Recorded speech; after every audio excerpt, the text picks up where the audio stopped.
Bonjour et bienvenue dans le replay du webinaire Boon Manager dédié à la facturation mensuelle via post-production. Cet enregistrement vous décrira le process de facturation conseillé afin d'optimiser et de vous assurer de ne rien oublier lors de votre facturation. Ce webinaire vous a été présenté par Déborah Dassaro, Boon Coach, qui a peut-être déjà eu la chance de vous accompagner, et moi-même, Loïc Lambert, responsable du support et de la formation. Je vais désormais laisser place au replay qui va commencer par vous détailler le plan de ce webinaire. Donc, pour vous expliquer ce qu'on va vous présenter pendant ces 30 premières minutes, donc on va commencer dans un premier temps à expliquer le prérequis duquel on part pour éviter que ça soit une formation très très longue, pour que ça tienne dans les temps. On est parti de certains acquis et on vous les présentera. Et ensuite, on va dérouler le process de facturation de A à Z. Et on se gardera, comme on disait, 15 minutes pour répondre à vos questions.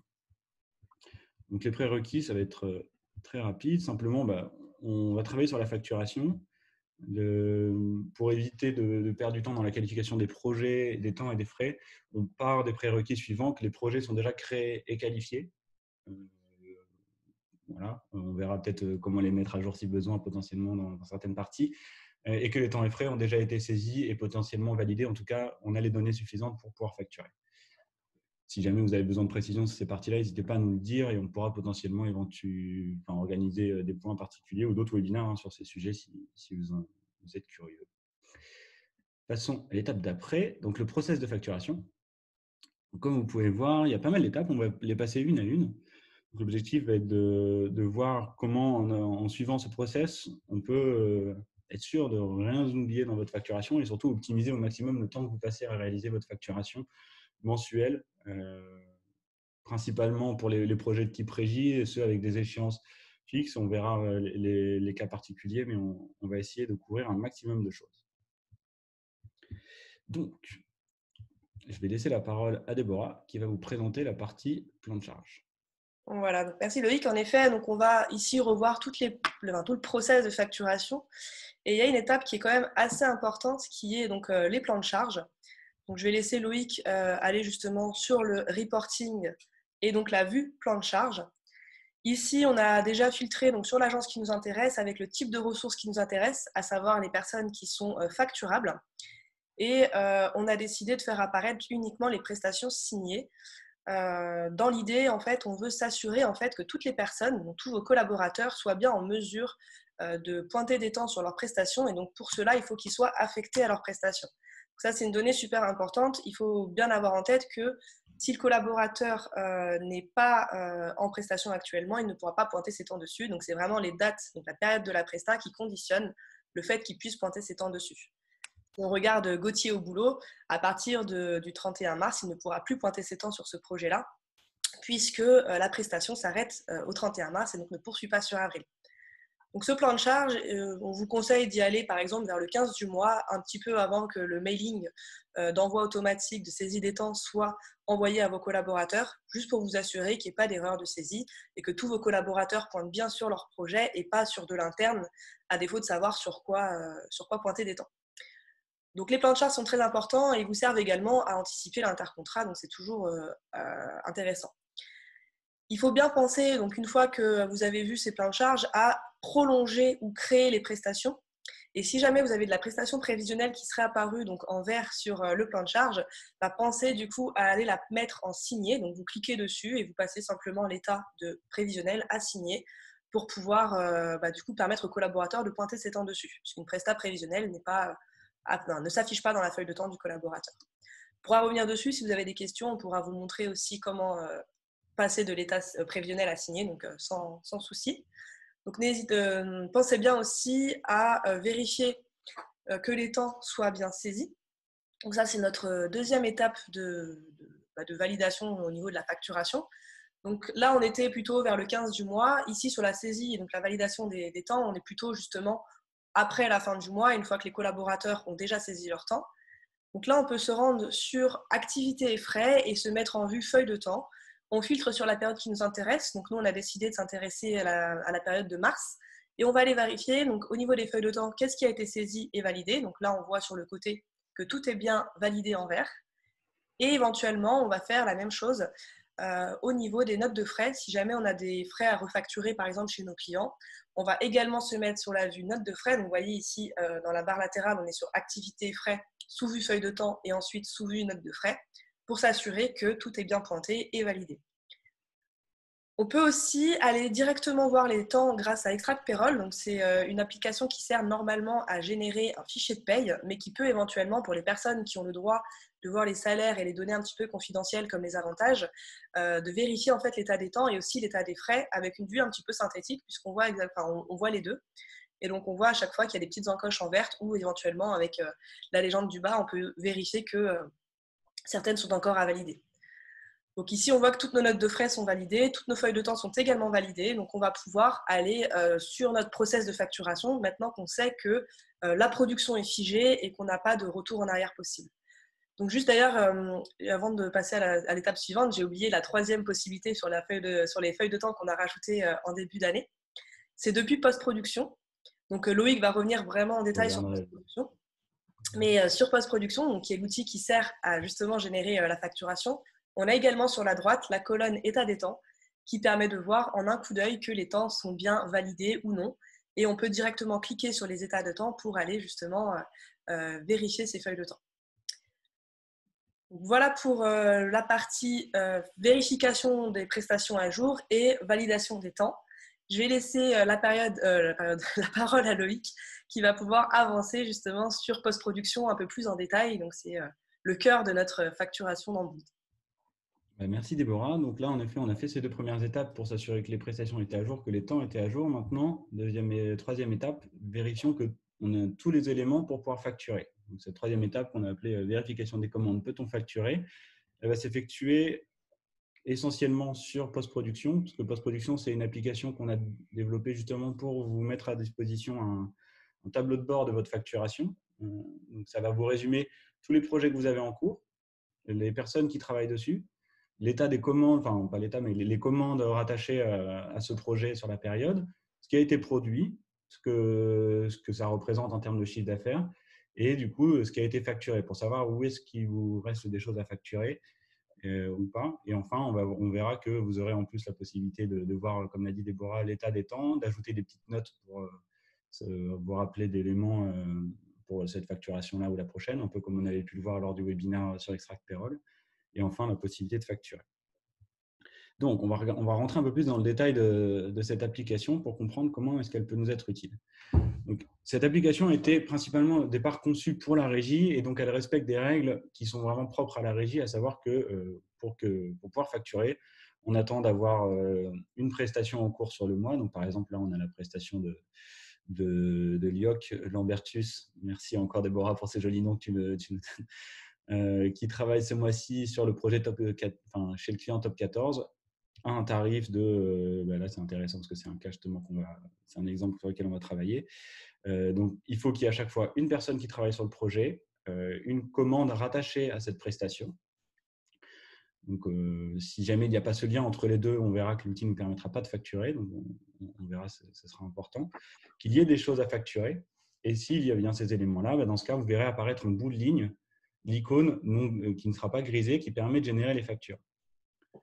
Donc, ce que vous voyez en bout de ligne, les icônes de facturation, c'est ça au départ qui va un peu diriger votre vérification de la facturation. Ce qu'il faut vous dire tous les mois, c'est que vous devez avoir la possibilité de facturer chaque ligne. Et si jamais vous ne l'avez pas, il faut que la raison qui explique que cette icône n'apparaît pas vous convienne, que ce soit normal, que ce ne soit pas une anomalie. Donc, on va descendre ensemble toutes les différentes anomalies ou les différents cas qu'on peut avoir pour que vous soyez capable de les gérer et que vous soyez efficace dans cette vérification. Donc, on va commencer par, je les ai mis dans un autre ordre, je voulais faire un ordre différent, mais bon, on n'a qu'à commencer par la première. Là, par exemple, on voit qu'il y a une indication de quoi il n'y a pas de commande. Vous voyez aussi d'ailleurs que quand on clique sur la ligne, ça vous permet de voir le détail. Par rapport à ceux qui avaient l'habitude de l'ancienne version de post-production où les détails étaient affichés systématiquement, on a fait le choix de vous l'alléger et de vous permettre de l'afficher en cliquant sur la ligne. Si jamais vous souhaitez absolument tout voir d'un coup, n'hésitez pas à cliquer en haut. Et là, vous aurez le détail de toutes les lignes d'un coup. Donc, si on zoome sur celle-ci, on va voir qu'on n'a pas l'icône de facturation au bout. Pourquoi? Alors déjà, première chose, on voit en rouge écrit « pas de commande ». Ça, c'est une des raisons assez classiques, c'est que vous n'avez pas encore le bon de commande rattaché à la prestation. Donc, deux cas, est-ce que vous avez reçu le bon de commande? Et dans ce cas, est-ce que le bon n'est pas à jour? Ou est-ce que vous ne l'avez pas? Et dans ce cas, vous attendez de l'avoir pour facturer. Si jamais vous l'avez reçu, il vous suffit de vous rendre dans le projet, en cliquant dessus, et de venir corréler la commande. Donc là, en plus, on est dans un cas intéressant où il y a deux choses il y a deux erreurs en même temps, enfin deux oublis. Le premier, c'est que la première erreur, c'est que on voit qu'il y a bien une prolongation qui a été faite. Donc avant, il y avait une première prestation avec une commande rattachée au bout jusqu'à fin février, mais à partir de mars, on a une prestation qui n'est plus couverte par une commande.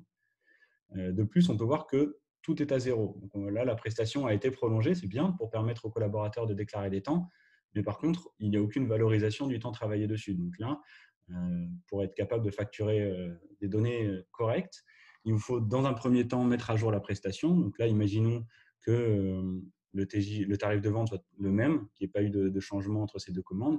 Il nous suffirait de venir dans la prestation, indiquer le tarif de vente. Donc, c'était 400 sur la première. Le nombre de jours vendus, je vais me permettre de renseigner, allez, on va dire 80. Très occupé. Et si je reviens sur mon projet, bon là maintenant, j'ai ma prestation qui est bien qualifiée. Et pour pouvoir facturer, comme je vous le disais, il faut une commande. Donc là, encore une fois, deux cas se présentent en fonction de votre fonctionnement avec le client. S'agit-il d'une commande qui couvre toutes les prolongations que vous avez, c'est-à-dire est-ce que la commande actuelle, la commande que vous aviez pour la prestation de janvier à février, est-ce que vous gardez la même pour facturer sur toutes les périodes qui suivent? Il peut arriver que des clients parle de renouvellement tacite. Dans ce cas, vous gardez la même référence de commande. Ou deuxième cas, c'est une autre commande. Dans ce cas, on va venir la créer. Bon, je vais commencer par ce cas. Le deuxième cas, on le verra plus tard. Donc là, je vais dire que j'ai un nouveau bon de commande qui est rattaché à cette prestation. Donc, je sélectionne ma prestation et je clique ici sur Créer commande. Voilà. À cet endroit-là, je vais mettre la référence de ma commande. C'est le champ qui est obligatoire. On va vous le demander.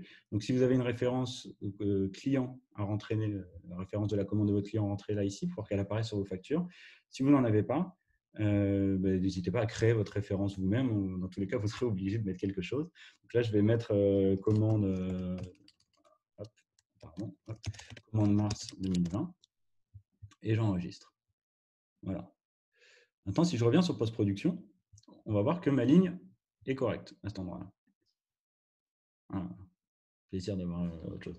Ok, là pour le coup, on ne peut toujours pas facturer, donc on va voir ce cas aussi là-dessus. Pourquoi? On voit qu'il y a une icône ici avec un petit point rouge. Alors, pour ceux qui ont suivi les dernières lettres de livraison qu'on a pu faire, c'est depuis janvier, vous avez dû voir qu'on a livré une évolution qui vous permet de suivre la réception des CRA signés de vos collaborateurs. Là, en l'occurrence, cette icône rouge, elle vous est expliquée dans la légende en dessous, et elle vous explique qu'on ne peut pas facturer parce qu'il manque le CRA signé. Donc là, pour ceux qui ne connaissent pas cette fonctionnalité, cela se paramètre commande par commande, ce n'est pas forcément global. C'est dans votre commande, au moment où vous la créez, vous avez toute cette rubrique ici, gestion des feuilles de temps signées par le client, qui vous permet de suivre la réception dans post-production, donc d'avoir la vue sur le fait qu'il manque un CRA signé, d'aller jusqu'à bloquer la génération de la facture. Donc là, c'est ce qu'on est en train d'expérimenter. On ne peut pas générer de facture à cause de ça. Et dernier point, surtout très utile, qu'on verra à l'aboutissement de ce process, de joindre en annexe les feuilles de temps signées aux factures mensuelles. Donc là, dans mon cas, il me dit qu'il n'y a pas de CRA signé, il m'empêche de facturer. Si je vais dans le CRA de la feuille de temps de mon collaborateur, on va voir qu'on a bien en effet le message d'alerte qui explique en haut, attention, il faut bien joindre le CRA signé. Et donc, tant qu'il n'y est pas, je ne pourrais pas facturer. Je ne vais peut-être pas le faire sur celui-ci. On va dire que dans ce cas-là, en effet, on est bloqué parce qu'on attend le CRA signé. Bon, ça arrive. Dans ce cas, si vous avez ce problème-là, vous n'allez pas facturer ce projet. Vous allez attendre le CRA signé de votre collaborateur, quitte à le relancer. D'ailleurs, petite relance à ce sujet, comme on avait pu le voir sur le webinaire sur Extract Payroll. Si vous voulez relancer votre collaborateur pour qu'il le joigne, depuis la feuille de temps, n'hésitez pas à utiliser la fonction de partage. Et ensuite, à venir sélectionner le destinataire et à lui envoyer pour dire merci de venir joindre ton CRA signé. Voilà, ça peut vous aider. On va revenir sur post-production. Donc ça, c'était le premier cas d'une commande qui n'était pas créée. Deuxième cas en dessous, là, il nous dit qu'il y a des commandes en conflit. Qu'est-ce qu'on remarque? On voit qu'il y a deux commandes rattachées à la prestation d'Alfred. Et là, pareil, encore une fois, post-production va être gêné parce qu'il ne va pas savoir quelle commande utiliser pour générer votre facturation. Donc, quand il y a un conflit comme celui-ci, il faut le lever. Donc, il faut aller dans l'une des commandes qui ne concerne pas la prestation et la retirer. Donc, dans ce cas-là, tant qu'à faire, on va aller voir le projet pour essayer de comprendre. On a une prestation qui commençait du 1er janvier au 30 juin. Et on voit que ici, on a deux commandes. On en a une qui est la première qui avait été faite sur mars et une autre qui a dû être faite sur avril, peut-être De janvier à mars, janvier. 01 à 03 et de avril à juin, 04 à 06. Ok. Disons que là, a priori, cette commande-là, elle correspond à une prestation qui commence à partir d'avril. Donc là, le souci, c'est que il manque simplement, peut-être qu'il faudrait, c'est un cas un peu complexe qu'on a construit là-dessus, c'est que là, cette prestation, il faudra peut-être la scinder en deux. C'est-à-dire que s'il y a une commande qui correspond à janvier et mars, et une autre qui commence à avril, qui va d'avril à juin, il ne faut pas que ce soit sur la même et seule prestation, parce que dans ce cas, il ne sera pas capable de savoir utiliser la bonne commande pour les temps déclarés dans le mois. Donc, dans ce cas-là, pensez à séparer votre prestation en deux. Si vous savez que finalement elle est découpée, vous allez mettre que cette prestation elle s'arrête le 31 mars. Hop. Le nombre de jours vendus. Le nombre de jours vendus, merci. Hop, on va mettre 60. Hop, je reviens là. Et pour le coup, maintenant, je vais me mettre un renouvellement. Comme ça, en plus, ceux qui n'étaient pas à l'aise avec la partie renouvellement, comme vous le voyez, maintenant que j'ai fait un renouvellement, il m'a mis une même période derrière. La seule chose qui va manquer, c'est la charge. Donc, on va aller compléter ici pour dire que on va remettre 60 jours, par exemple. Hop là. Et donc là, j'ai bien découpé ma prestation à la base de 6 mois en deux prestations de 3 mois. Et je vais pouvoir aller rattacher cette commande-là à la bonne prestation. Donc, pour forcer le rattachement de cette commande à la nouvelle prestation qu'on vient de créer, on va simplement l'ouvrir. Et vous allez voir que dans cette commande, vous avez un champ prestation achat corrélé. Et là, vous pouvez aller le changer en disant non, cette commande ne correspond pas à cette période-là, elle correspond à l'autre. Ce qui fait que maintenant, en ayant fait ceci, on se retrouve bien avec deux prestations, chacune ayant son bon de commande. Alors qu'avant, on avait une seule prestation qui avait deux bons de commande rattachés. Et donc, si vous vous souvenez de l'affichage qu'on avait juste avant, les périodes des commandes étaient identiques avant, parce que les périodes de la commande se basent sur les prestations justement auxquelles elles sont rattachées. Donc là, on est bon. On n'a pas de commande qui se chevauche, exactement. Donc maintenant, si je reviens dans post-production, on aura levé le problème entièrement sur cette commande également. Donc ici, on se retrouve bien maintenant avec l'icône qui nous permet de facturer. Le cas d'en dessous, même chose, il nous manque la commande. Donc là, pareil, si on veut le régler, on va aller, même cas, ici. Éventuellement, vous pouvez toujours vérifier s'il n'y a pas déjà une commande qui aurait été créée et mal qualifiée. Là, il n'y en a pas. Donc, imaginons qu'on l'ait reçue, celle-ci. Hop, je crée ma commande. Webinar. Hop. Et là, hop là. Vous voyez, au fur et à mesure, on fait apparaître les icônes sur chaque ligne. Et on garde les endroits où il n'y en a pas, parce qu'il y a une bonne raison. Là, il me manque un CRA, donc je le laisse, ce n'est pas gênant. Je vais avancer pour lever tous les points. Alors ensuite, on arrive sur des projets légèrement différents. Vous allez voir apparaître la notion d'échéance en dessous. Donc, comme je vous le disais au début, post-production a été conçu pour gérer principalement de la régie, mais vous allez voir qu'il s'est adapté aussi pour être capable de gérer vos forfaits. Disons, à part certaines exceptions où ça compliquerait, dans pas mal de cas, vous pouvez gérer vos échéances avec post-production également. Vous allez voir qu'il va vous afficher à chaque fois la même chose, les noms des ressources quand il y en a plusieurs ou une seule sur un projet et la commande rattachée. Et la différence que vous aurez avec la régie, c'est que le CA ici que vous trouverez n'est pas dépendant du nombre de jours travaillés. Sur ces projets-là, on va avoir le montant des échéances qui sont prévues dans le mois. Donc, ce qui peut arriver, par exemple, comme ceci, là sur ce projet en dessous, d'avoir tous les éléments qui paraissent bons, mais malgré tout, de ne pas avoir d'éléments pour facturer, simplement parce que j'ai rien à facturer ce mois-ci. Si on va voir dans la commande concernée, on pourra se rendre compte qu'il n'y a pas d'échéance prévue en mars. C'est pour ça qu'il ne nous propose pas. Donc, c'est tout à fait normal. Ça, on sait qu'en avril, par contre, il nous proposera de facturer. D'ailleurs, sur les projets du dessus, c'est ce qui se passe. On a des échéances qui sont bien prévues ce mois-ci. Il nous propose donc de les facturer. Voilà, donc vous voyez ici, on a les endroits où on peut facturer. Ici, encore une fois, on ne peut pas facturer. Hop. Si on ouvre le détail de cette ligne, vous verrez cette icône parfois apparaître pour dire qu'il y a plusieurs états différents. Ça, quand vous voyez ça, n'hésitez pas à ouvrir le détail, parce que c'est dans le détail que vous pourrez comprendre ce qui pose problème. Et ici, ce qui nous arrive, c'est qu'on a un projet avec 2 personnes qui travaillent dessus. Donc, on a Gauthier au boulot et Fred Testo qui travaillent sur ce projet. Et on voit qu'il y a une commande qui correspond à la prestation de Gauthier, mais qu'on n'en a pas pour celle de Fred. Donc, vous voyez, encore une fois, on se retrouve dans un cas où on peut toujours les ramener plus ou moins dans les mêmes cases. Donc là, on a la même problématique. On a une seule commande qui est présente sur le projet. La commande correspond-elle aux 2 prestations, ou faut-il créer une autre commande qui correspondrait à l'autre prestation? Donc là, tout à l'heure, on a fait le cas où on scindait, on faisait une prestation avec à chaque fois une commande différente. Là, je vous propose de dire que cette commande-là couvre nos 2 prestations. Donc, pour être capable d'indiquer à Boon Manager que cette commande couvre les 2, on va faire comme tout à l'heure, on va ouvrir notre commande. Et dans le champ prestation achat corrélé, ici, hop, on va venir lui indiquer qu'en plus de cette prestation de Gauthier, la commande couvre également la prestation de Fred. Et pour compléter Loïc, le fait de faire cette manipulation, donc mettre 2 personnes sur la même commande, ça signifiera plus tard dans la facture que les 2 collaborateurs donc, qui sont en régie seront sur la même facture. Exactement. Voilà. Donc, tous ceux qui se posent la question de comment faire pour regrouper plusieurs collaborateurs sur une même facture, lorsqu'ils travaillent chez un même client ou sur un même projet, il faut qu'ils soient rattachés à la même commande tous les mois. Hop là. Donc là, si on revient en arrière, maintenant, on a bien notre icône pour facturer en face et on est bon. Donc, vous voyez, au final, sur le résumé de vérification de commande ici, on se retrouve avec des icônes permettant de facturer partout, sauf aux endroits où on a des CRA signés en attente.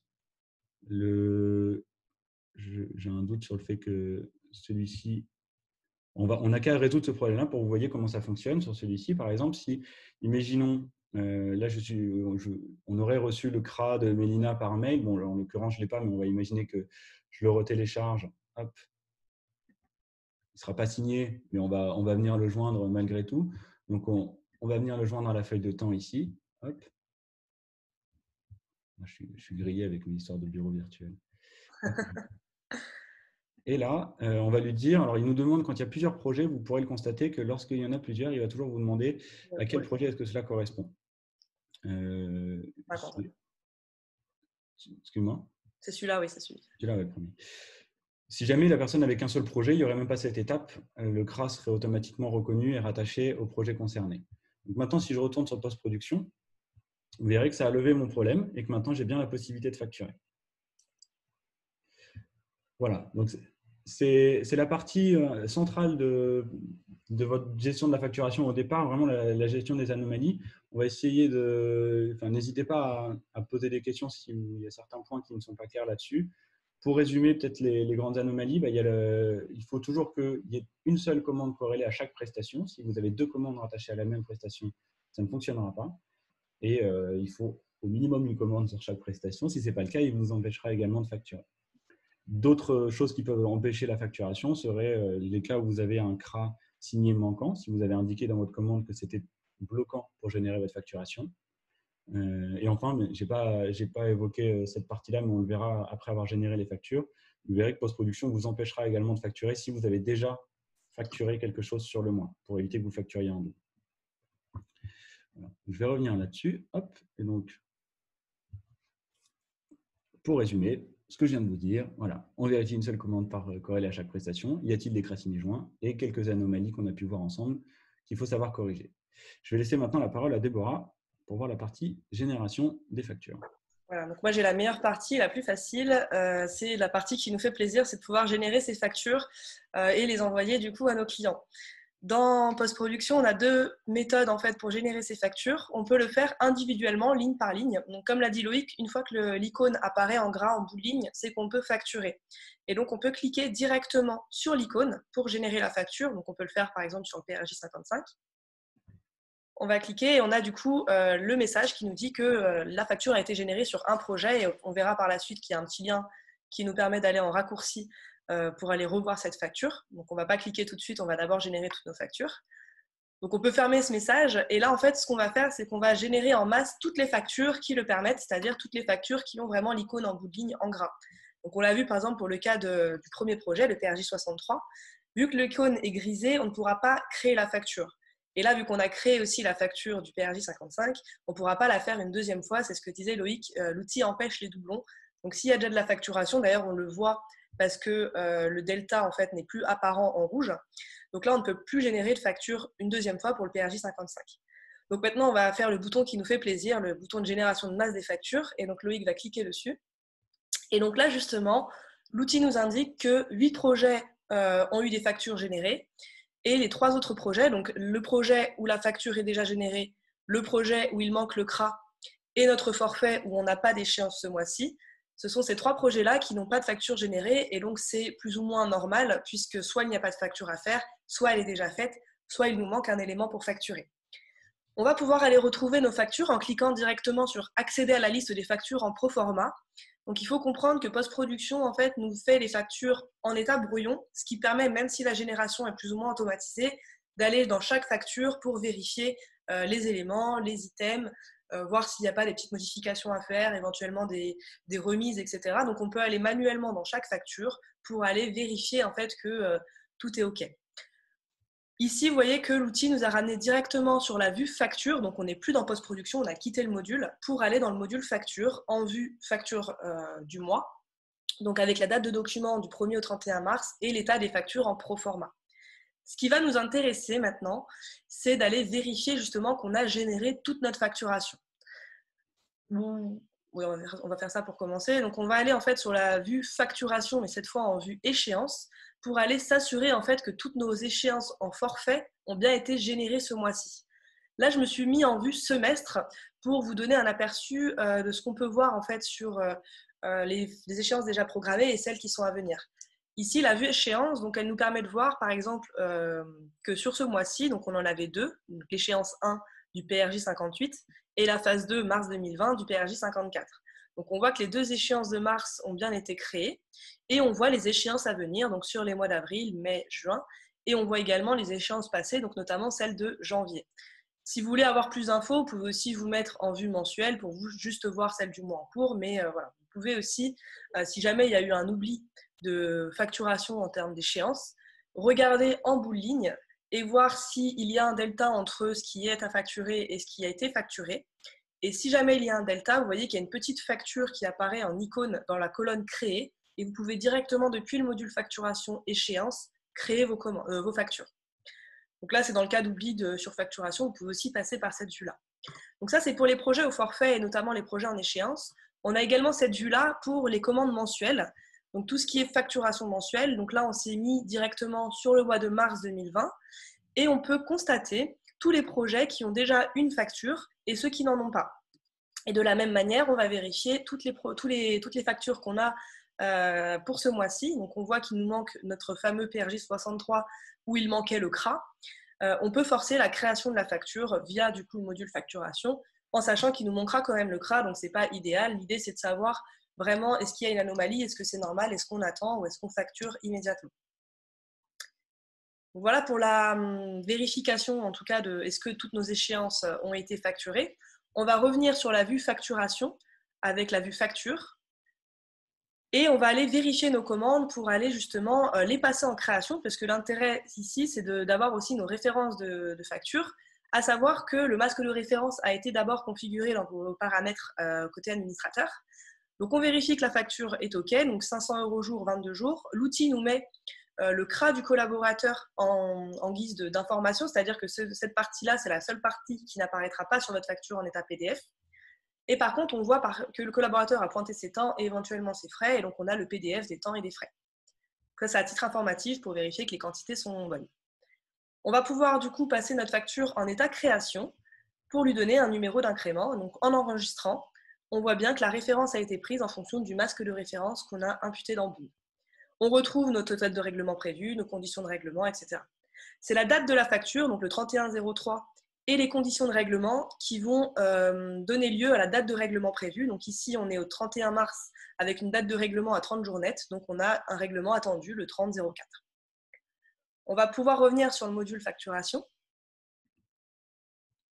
Et ici, on va passer, du coup, on va partir du principe qu'on a vérifié toutes nos factures, on va toutes les cocher en masse et on va dire qu'on va toutes les mettre en création pour qu'elles prennent maintenant tout un numéro d'incrément. Vous avez le petit crayon à droite qui vous permet de générer en masse un état et donc on va les passer en création par cette manière-là.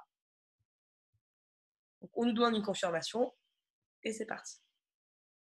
Donc là, toutes mes factures ont un numéro d'incrément qui se suit logiquement avec le masque qu'on a configuré. Donc on est OK là-dessus. Je vais pouvoir laisser la main à Loïc qui va passer du coup maintenant à la partie envoi des factures. Donc dans la génération des factures, ce qui est important, c'est de bien les vérifier manuellement et ensuite de les passer en création. Et on n'oublie pas d'aller vérifier depuis la vue facturation, échéance et mensuelle que tout a bien été créé, qu'on n'a pas oublié une facture. Et si c'est le cas, que ce soit normal et qu'on sache en fait où on en est au niveau de notre facturation. Donc, on contrôle bien le contenu des factures et on les passe en création pour générer notre numéro de référence. Je laisse la parole du coup à Parfait. Loïc. Merci Déborah. Je me permets de faire un petit ajout parce qu'en présentant tout ça, je voulais rajouter des petites choses pour ceux qui ont beaucoup d'éléments. Parce que là, certains vont peut-être dire oui, mais c'est facile, vous jouez sur 10 factures. C'est vrai, on triche un peu pour l'exemple. N'hésitez pas à utiliser les tris en haut quand vous faites des vues de vérification. Notamment, vous verrez à chaque fois les colonnes delta qui sont vraiment pratiques pour vous aider à identifier directement quand vous avez énormément de factures, les cas où il y a des problèmes. Si vous filtrez pour voir les deltas en priorité en haut, même si vous avez beaucoup de pages, vous arriverez à les faire remonter en tête de liste et les traiter plus précisément. De la même manière, lorsque vous voulez vous noter vous ne facturez pas pour une certaine raison. Tout à l'heure, je l'ai évoqué rapidement, mais c'était au moment où on faisait les anomalies. Vous voyez que comme dans Extract Payroll, ici, vous avez la possibilité de mettre une note. N'hésitez pas à vous mettre des notes là pour savoir que vous n'allez pas CRA en attente côté client négociation, je vais mettre n'importe quoi. Voilà. N'hésitez pas à vous mettre des notes pour savoir que ok, vous n'avez pas facturé, vous êtes au courant et c'est pour une raison donnée. Vous pourriez potentiellement vous mettre des notes sur les mois suivants aussi, vous dire ah sur ce projet-là, donc je pense que j'ai pas facturé le mois dernier, telle chose, pensez à le rajouter dans le mois suivant. Donc pensez à facturer les jours manquants du mois dernier par exemple. N'importe quoi, hein, mais c'est une idée en tout cas. Vous voyez que cette vue post-production, plus elle vous donne la possibilité de mettre des notes, servez-vous-en pour avoir tous les éléments en tête lorsque vous générez vos factures. Voilà. Je me permets de revenir là-dessus. Donc, voilà le résumé de ce qu'on a pu voir au niveau de la vérification. On va passer maintenant à la partie export, extraction des données. Donc, en effet, on en est à l'étape où on a généré nos factures. Elles ont pris une référence. Suite à cela, avant de les communiquer à vos clients, une bonne pratique qu'on peut vous conseiller d'avoir, c'est toujours d'extraire les données de facturation, de les exporter. Ça pourra être exploité à la fois pour votre compta ou simplement un souci d'historisation. Donc, pour réaliser ça, c'est très simple. Il vous suffit de sélectionner les factures concernées, si jamais il n'y en a que certaines que vous voulez extraire. N'oubliez pas que si vous ne sélectionnez rien, ça va faire l'extraction ou l'export sur toutes les factures de la vue. Donc là, ça reviendrait presque quand même parce que j'ai qu'une page. Mais si j'ai plusieurs pages, ne perdez pas du temps à sélectionner chaque page et à les extraire. Ne sélectionnez pas, cliquez juste sur extraire ou exporter et ça exportera tout le détail. Donc là, par exemple, pour sortir tout le détail de ces informations en Excel, je vais faire une extraction. On verra qu'on a deux types d'extraction. Tout dépend de la finalité, de ce que vous souhaitez en faire. L'extraction non détaillée va vous sortir une ligne par facture avec les éléments de la facture. L'extraction détaillée va vous sortir une ligne par item de facture. Donc, si vous avez une facture, par exemple, dans laquelle vous avez facturé plusieurs prestations et des frais, vous retrouverez autant de lignes dans votre Excel qu'il y a de lignes dans votre facture. Donc ça pourra être notamment utile peut-être d'un point de vue comptable ou pour avoir vraiment l'extraction très précise de vos données. Donc là, si par exemple je sors l'extraction détaillée, on va avoir une extraction qui ressemblera à ceci. Hop là. Voilà, avec la liste de toutes nos factures, les références des projets, le nom des clients, les prénoms, ce qui a été facturé, la description de chaque item, les tarifs, les quantités, les montants totaux, les coordonnées bancaires, etc. Je vous invite à faire les tests par vous-même pour voir ça. Et bien sûr, en plus de l'extraction qu'on vous invite à faire, vous avez de l'export. Donc l'intérêt de l'export, c'est que ça va vous permettre de sortir un zip qui contiendra à la fois toutes les factures, et potentiellement les pièces jointes associées.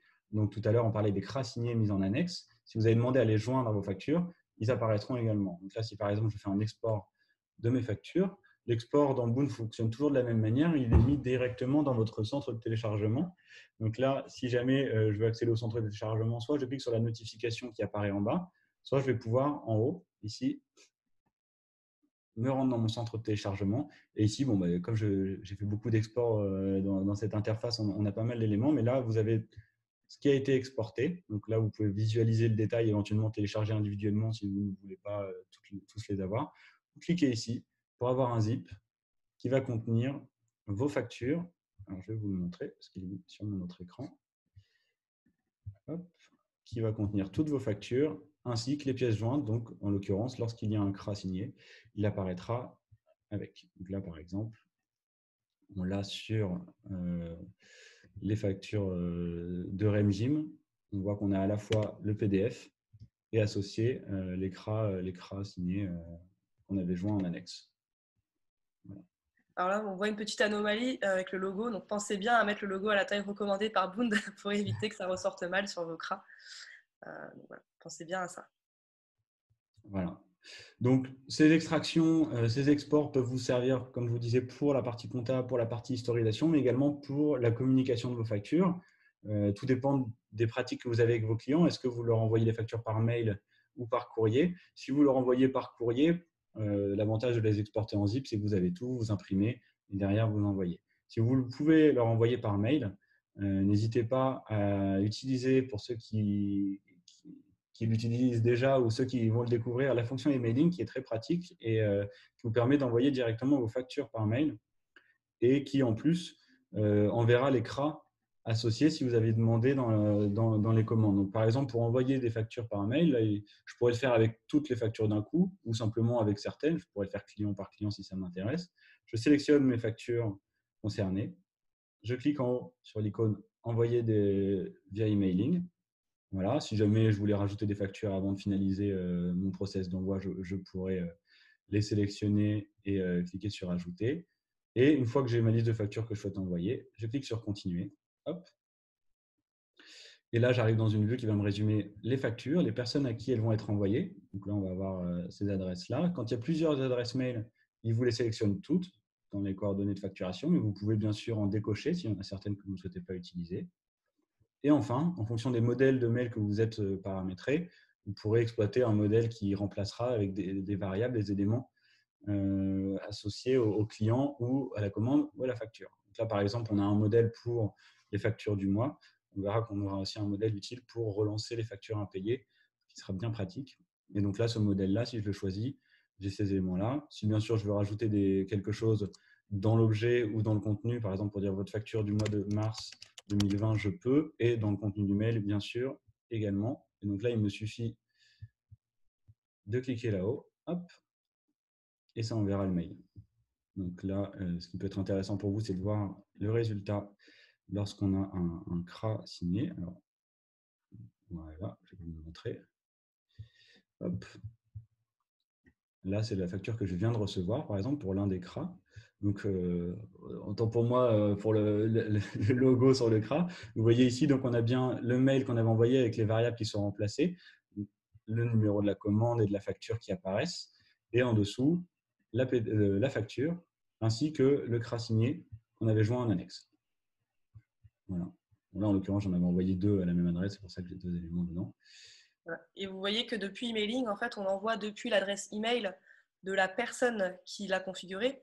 Donc, si vous voulez mettre une adresse de facturation un petit peu basique, il faudra bien penser à le mettre dans votre paramétrage emailing. Sinon, ça enverra avec l'adresse que vous avez configurée en paramétrage. Donc, pensez à ce petit détail, puisque là, les personnes peuvent directement vous répondre en fait avec le bouton reply à votre adresse.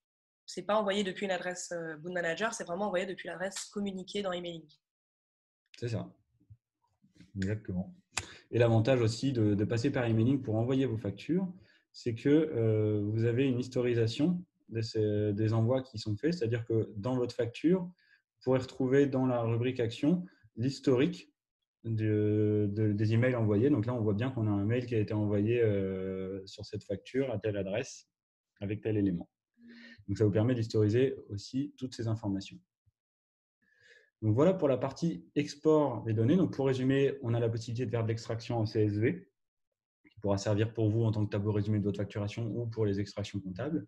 L'export aussi, sous forme de PDF et de zip si vous sortez tout d'un coup, qui vous sera utile pour l'historisation et également pour potentiellement la communication, le point qu'on a vu juste derrière, et la communication de vos factures. Donc, a priori, vous avez deux options, par mail, via emailing, avec la possibilité d'avoir les CRA signés en annexe, ou par courrier. Et dans ce cas, bon, c'est de votre côté, vous exportez les factures, vous les imprimez et vous les envoyez par courrier. Pensez bien au chemin qui est export puis centre de téléchargement. Et on va finir par la dernière étape qui est, maintenant que nos factures ont été envoyées à nos clients, comment est-ce qu'on s'assure de bien être payé et identifier les factures en retard, éventuellement les relancer. On va voir ça tout de suite et je laisse la parole à Déborah. Merci Loïc. Donc en effet, c'est important de suivre où on en est au niveau des règlements de la facture. Et donc pour ça, déjà, la première chose à faire, c'est qu'une fois qu'on a envoyé les factures à nos clients, ça va être important de les figer, de les verrouiller pour plus faire de modifications dessus, puisqu'on veut vraiment avoir la dernière facture envoyée à nos clients. Donc on va pouvoir toutes les sélectionner en masse, utiliser toujours le petit crayon et changer l'état en transmis au client. Une fois qu'on fait ça, on va confirmer. Et on va aller voir dans une facture ce que ça va donner, donc n'importe laquelle. Tu peux ouvrir une facture. Donc ici, c'est une facture de frais qu'on avait transmise à nos clients. Peut-être prendre un autre exemple. Vous n'avez pas mis à verrouiller celle-ci. Ah, c'est dans le paramétrage. Alors en effet, dans le paramétrage, il faut bien penser... Alors, attendez, on va juste peut-être passer côté paramétrage pour... Ouais, excusez-nous, c'est le souci les aléas du direct. Alors, comme ça, ça vous permet de voir un petit peu côté administration. Si jamais vous avez le même cas que nous en termes d'anomalie, il faut bien penser à aller dans votre agence juridique et dans l'onglet facturation. Et en fait, ici, vous avez le tableau de verrouillage des factures. Et donc, en effet, moi, je n'ai verrouillé aucune facture, ce qui n'est pas bien. Donc, il faut simplement pouvoir les modifier quand elles sont en état création et les verrouiller quand elles sont dans tous les autres états. Donc là, on va pouvoir enregistrer et retourner côté utilisateur. Donc, retourner sur la nouvelle version et faire notre fameux test. Et donc, repasser côté facture. Et donc là, maintenant qu'elles sont en état transmises au client, on voit bien du coup que plus rien ne bouge, on ne peut plus modifier les items, ni les quantités ou encore même la description de la facture. Et donc au moins, ça permet de plus faire d'erreurs et d'avoir cette historique-là. On peut également filtrer dans la vue facture par date de règlement prévue et s'assurer en fait que nos factures ont bien été payées. Et donc là, on voit qu'en mois de mars, on devait avoir toutes ces factures-là de payer ou pas. Et si elles n'ont pas été payées à l'heure actuelle, on peut, pareil, les sélectionner et les passer en état de relance ou avant de faire cette étape-là, les sélectionner et envoyer un fameux email avec emailing avec la petite enveloppe toujours. On fait continuer. Et ici, en fait, on aura d'ores et déjà créé un modèle qui s'appelle relance du paiement de votre facture. Et donc là, on peut envoyer un petit mail sympathique à nos clients pour lui dire, voilà, vous n'avez pas payé ces factures-là, merci de le faire rapidement.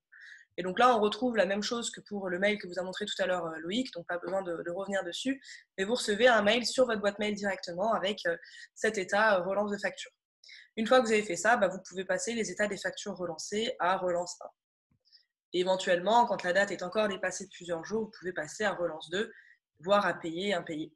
Donc pensez bien justement à faire évoluer les états. Si jamais vous recevez le règlement des factures, pensez à les mettre en payé dans Bound pour du coup indiquer dans l'outil que ce CA facturé est un CA payé et que tout est OK. Donc là, vous le verrez après au niveau de vos reporting, vous aurez un état du coup à l'instant T sur quelles sont les factures envoyées, quelles sont les factures payées, transmises au client, etc. Ce qui vous permettra de suivre votre facturation de manière efficace. On a la possibilité quand même d'avoir des notifications si jamais les factures ne sont pas payées. Donc ça, si vous avez des questions là-dessus, n'hésitez pas à nous les poser dans la rubrique questions-réponses juste en dessous, justement pour voir ça. Donc là, en fait, on a identifié les factures grâce aux dates qui devaient être payées et pour les passer à l'état payé ou alors qui sont en retard de paiement. Donc pensez bien à mettre à jour les états, c'est hyper important pour maintenir en fait votre facturation à jour et du coup être sûr que tout soit bien réglé ou pas et de pouvoir du coup relancer les clients par mail ou par courrier. Vous pouvez de nouveau télécharger la facture au cas par PDF, les imprimer, les envoyer à vos clients ou alors passer par la voie numérique et l'historiser du coup en action. Donc l'emailing, comme l'a dit Loïc tout à l'heure, ça a aussi l'avantage de bien créer une action, donc là en note pour dire que vous avez de nouveau envoyé un mail pour relancer vos clients. Donc, c'est toujours pratique de pouvoir être sûr d'avoir bien envoyé du coup votre relance. Donc voilà pour ce webinaire, en tout cas sur tout le process de votre facturation. Si vous voulez revoir un petit peu toutes les étapes, donc il faut bien penser à vérifier avant la saisie des temps des collaborateurs que le plan de charge soit correctement configuré avec les prestations en cours qui sont bien prolongées sur le mois voulu. On vérifie que les temps et frais soient bien validés pour figer la production. Suite à ça, on peut vérifier sur post-production est-ce qu'on peut facturer et si oui ou non, pourquoi. On génère ensuite les factures individuellement ou en masse, toujours via post-production. On vérifie qu'on n'a rien oublié grâce à la vue facturation en mensuel et en échéance. Suite à ça, on peut faire un export et un extract, donc l'envoyer à notre comptabilité, et puis aussi avoir son propre historique avec notre fichier zip complet. Et suite à ça, on peut communiquer en masse ou individuellement nos factures, soit directement depuis Boon Manager, soit en les envoyant une par une via notre boîte mail, ou encore via courrier en imprimant les factures. Une fois que tout est envoyé, on peut suivre le règlement de vos factures, mettre à payer, relance, etc. et donc relancer si besoin vos clients. Je pense à n'avoir rien oublié. Maintenant, vous pouvez passer aux questions-réponses. Loïc, peut-être branche ton ordinateur. Oui, c'est exactement ce que j'allais faire. Pour qu'on puisse répondre. Je te laisse commencer à lire les premières questions et j'arrive, je suis là dans 2 secondes. Voilà, donc on va regarder un petit peu les questions les plus basiques pour pouvoir y répondre assez facilement. Donc, est-ce qu'on pourra vous communiquer les slides? Vous recevrez en fait, suite à la fin de ce webinaire, déjà un questionnaire pour nous dire si vous étiez content ou pas du webinaire. Est-ce que ça vous a appris des choses ou pas? Et puis éventuellement, est-ce qu'il y a d'autres sujets que vous aimeriez voir? Et donc, vous recevrez également le replay quand il sera disponible sur notre page YouTube. Et vous pouvez toujours le retrouver aussi sur notre support avec du coup l'article sur post-production.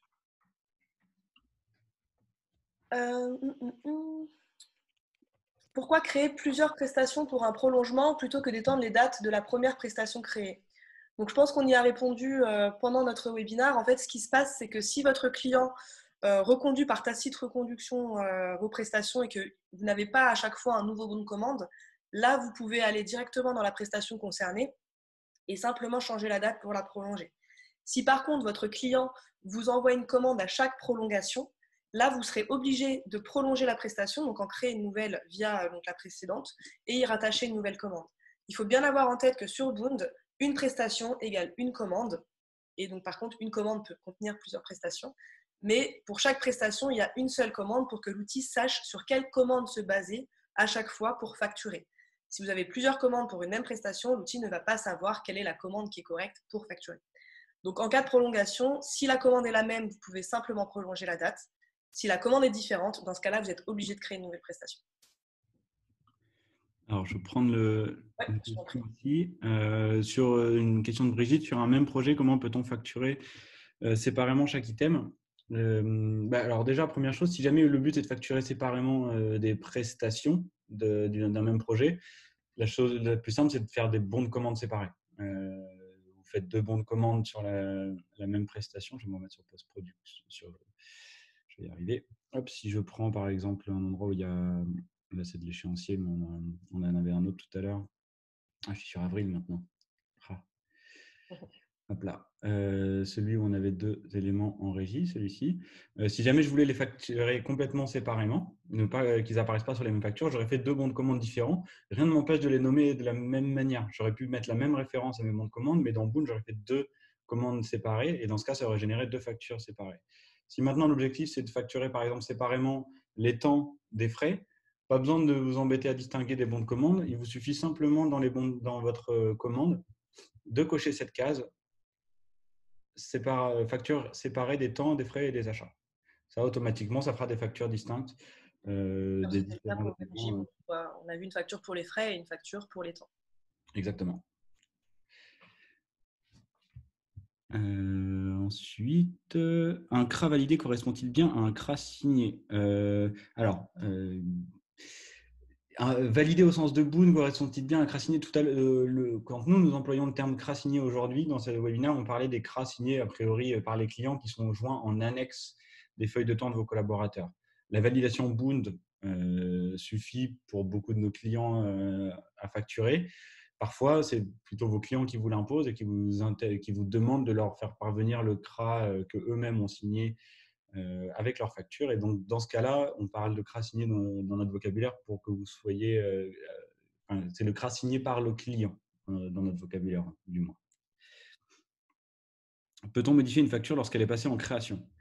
Oui, on peut. On peut modifier, en fait, tout dépend des états de verrouillage que vous avez mis. Vous voyez, en plus, on a eu un bon exemple parce qu'on a été pris en flagrant délit de mauvais paramétrage. Mais vous pouvez, en fait, tout dépend du verrouillage que vous avez mis sur vos états.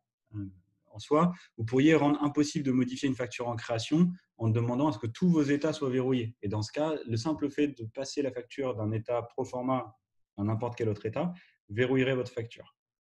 À vous de voir jusqu'où est-ce que vous voulez mettre le verrou. Alors, Sophie nous demande est-ce qu'on peut vérifier les factures non faites le mois d'avant? Alors, on peut, tout dépend. Via post-production, vous pourriez par exemple identifier en vous mettant, en regardant les deltas, parce que maintenant dans post-production, vous avez cette vue sur les deltas en rouge. Sinon, les vues de vérification que Déborah vous a montrées, vous pouvez les exploiter sur les mois précédents aussi, par exemple, pour dire tiens, est-ce qu'on a bien facturé février, janvier? En l'occurrence, tout est propre sur cette interface. Et les mêmes vérifications qu'on a vues ensemble tout à l'heure, à savoir les vues facturation mensuelle, facturation échéancier, qui nous permettent de vérifier si on n'a pas oublié d'échéance ou de production sur les mois en cours ou précédents. Vous pouvez les faire sur les périodes précédentes. Je te laisse choisir les questions. Ouais, on a pas mal de questions. Une question de Fabrice. Quand j'ai sur un même client, il y a plus de 6 adresses mail, à quel endroit j'indique telle facture pour telle adresse?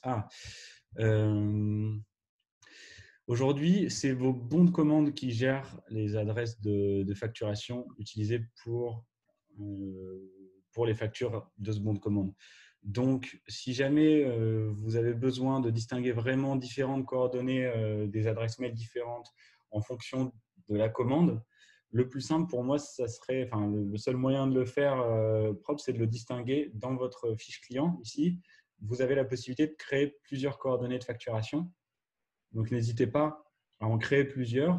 Vous verrez que de toute façon, il reprendra les informations à gauche, ça pourra vous faire gagner du temps. Mais ici, faites une coordonnée de facturation distincte à chaque fois que vous avez besoin de l'associer à un bon de commande distinct. Ça peut vous aider à éviter de devoir le modifier à chaque fois. Alors, Pour chaque coordonnée, vous pouvez aller jusqu'à 3 adresses email. Donc, si vous en avez 6, logiquement, vous faites par exemple 2 coordonnées de facturation différentes et vous choisissez dans le bon de commande celle que vous voulez appliquer. Et après, dans emailing, vous choisissez quelle adresse email sélectionner pour envoyer à qui. Exactement. Voilà.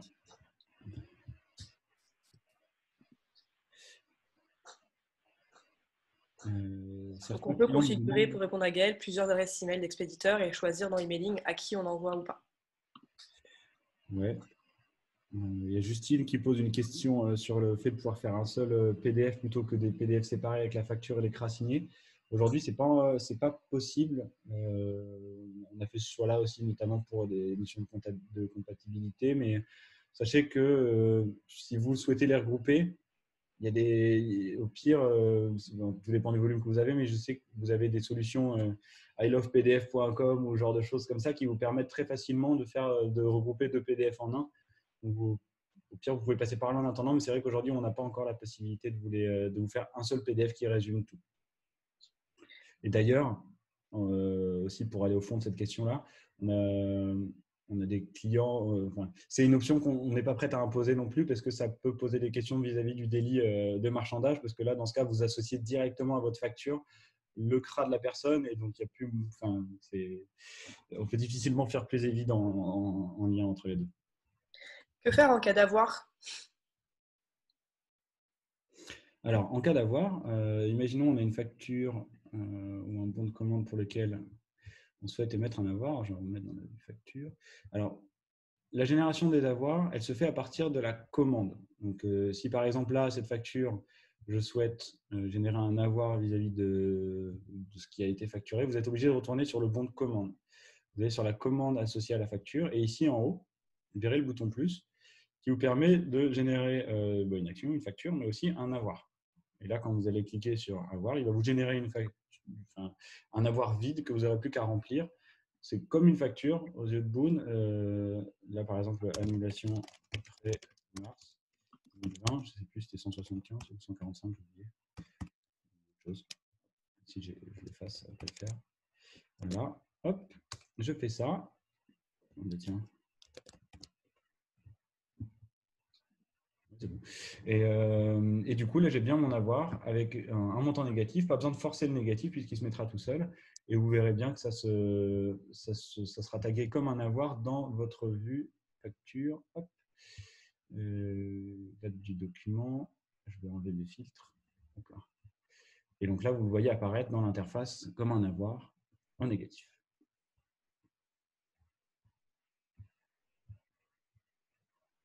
Je te laisse choisir la prochaine Plusieurs question. références de numéro de facture dans cet outil emailing. Plusieurs références. Alors, si la question c'est est-ce que ça fait un seul mail, imaginons que vous envoyez plusieurs factures à un même client, l'outil fera un mail par facture. Donc, pas besoin de mettre plusieurs références de facture puisqu'il adaptera dans chaque mail la référence de la facture.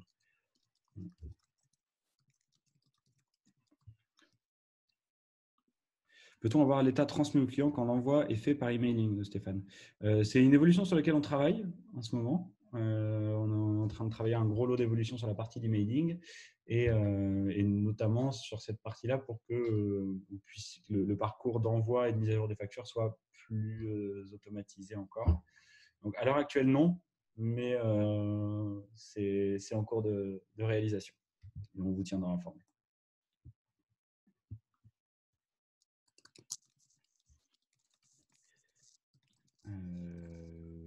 Bon, on commence il y a encore, vous avez été nombreux à poser des questions. C'est dur de faire un tri avec tout ça.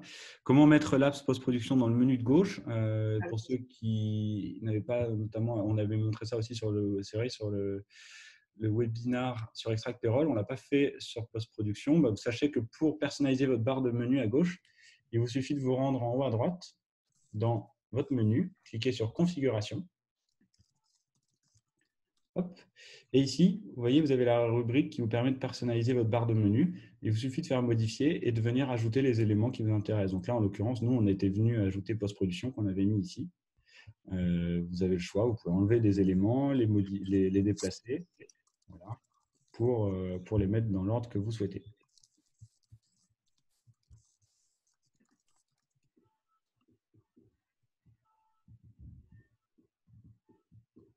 Et alors, Gérard Philippe qui pose la question, si jamais le CRA concerne 2 projets du client, est-ce qu'il faut le charger 2 fois? Oui. Si jamais vous voulez que ça apparaisse en annexe des 2 factures, aujourd'hui, oui. Vous ne pouvez pas dire un CRA correspond à 2 projets en même temps. Ça, ce n'est pas encore possible. Une bonne idée, mais ça ne l'est pas encore. On a Camille qui demande comment on peut générer une facture en proforma, mais depuis la commande. Bonne question, très bonne question. Pour faire ça, en effet, quand vous faites une facture manuelle, elle va se générer par défaut, si vous ne faites pas la petite manipulation que je vais vous montrer, elle va se générer par défaut en création. Donc là, si je pars de ma commande et que je génère une facture manuellement, hop, là je suis sur une commande où on avait demandé à distinguer les temps et les frais. Donc imaginons que je refais celle de mars. Hop. Par défaut, là, ma facture, elle est pas tant que je n'ai pas cliqué sur enregistrer, elle n'a pas été créée. D'ailleurs, vous pouvez le voir parce qu'il n'y a pas de référence. Donc tout se joue sur le fait de modifier l'état et de le passer à Proforma avant d'enregistrer. Donc là, si vous le faites et que vous enregistrez maintenant, hop là, vous avez votre facture en Proforma qui n'a pas de référence, vous la gardez en brouillon et vous êtes tranquille.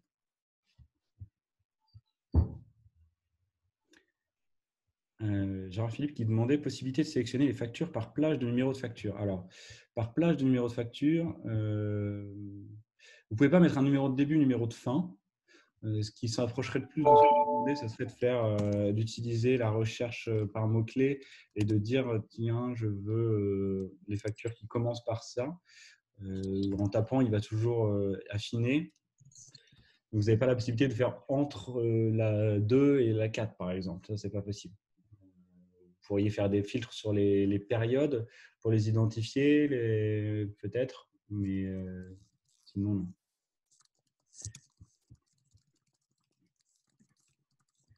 Alors, comment refacturer un achat sur une facture? Pour qu'un achat soit refacturé sur une facture, ça va être la même logique qu'une prestation. Il faut que l'achat soit corrélé à la commande. Quand vous allez dans un projet avec, par exemple, si je prends ce projet-là, bon là, je n'ai pas d'achat sur ce projet, mais imaginons que je crée un achat. Hop. Si jamais je souhaite le refacturer, bon, déjà, je vais mettre son montant. Je vais mettre, imaginons, 100 €. pour qu'il soit refacturé sur le bon de commande, il faut venir dans la commande que l'on a du mois en cours. Et de la même manière qu'on avait été venu forcer le rattachement des prestations aux commandes, ici, on va lui dire dans cette commande, on corrèle aussi cet achat. Et dans ce cas, il générera la refacturation de l'achat sur ce bon de commande par la même occasion, sur le mois de l'achat concerné. Donc là, vu que l'achat, je l'ai fait en avril, en l'occurrence, ça refacturerait sur la facture du mois d'avril.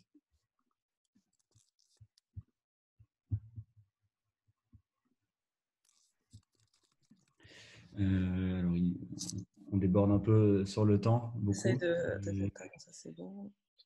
Vu que vous êtes nombreux à poser encore beaucoup de questions, je ne sais pas si on aura le temps de tous les traiter. Il y a des questions assez spécifiques. Si jamais vous avez des questions qui ne sont pas générales, mais qui concernent vraiment votre cas particulier, vous pouvez aussi nous adresser un ticket au support et voir au cas par cas en fait, votre situation. Donc l'adresse, c'est hotline@boonmanager.com. N'hésitez pas aussi à vous rapprocher de nous. Et si vous avez des questions aussi, on ne l'a pas forcément montré, mais vous avez le bouton aide tout en haut à droite qui vous permet en fait d'ouvrir en fait l'assistant Boon Manager. Donc dans cet assistant, vous avez les tutos guidés qu'on vous a mis en place pour les fonctions un petit peu basiques de Boon. Et vous pouvez aussi taper votre question directement, ou en tout cas les mots-clés dans le bouton aide, donc par exemple post-production. Et là, vous retrouvez les tutoriels écrits ou vidéo qu'on a mis en place. Donc là, par exemple, post-production, facturation mensuelle du CA de production. Et là, vous retrouvez en fait le tuto écrit pour retrouver l'ensemble des étapes qu'on vous a mis directement ici. Je pense qu'on ajoutera à ce tuto du coup le webinar, comme ça vous aurez aussi la démo vidéo. Donc n'hésitez pas si vous avez aussi des questions un petit peu générales à aller sur nos tutoriels. Voilà. Pour tout ce qui est question d'astreinte et de frais, c'est vrai que c'est un petit peu spécifique. On va pas mal déborder si on part sur les astreintes, mais n'hésitez pas à nous envoyer un petit mail et puis on sera très content de vous répondre directement par mail. Ou alors de faire un petit partage d'écran avec vous pour vous montrer ça en support technique.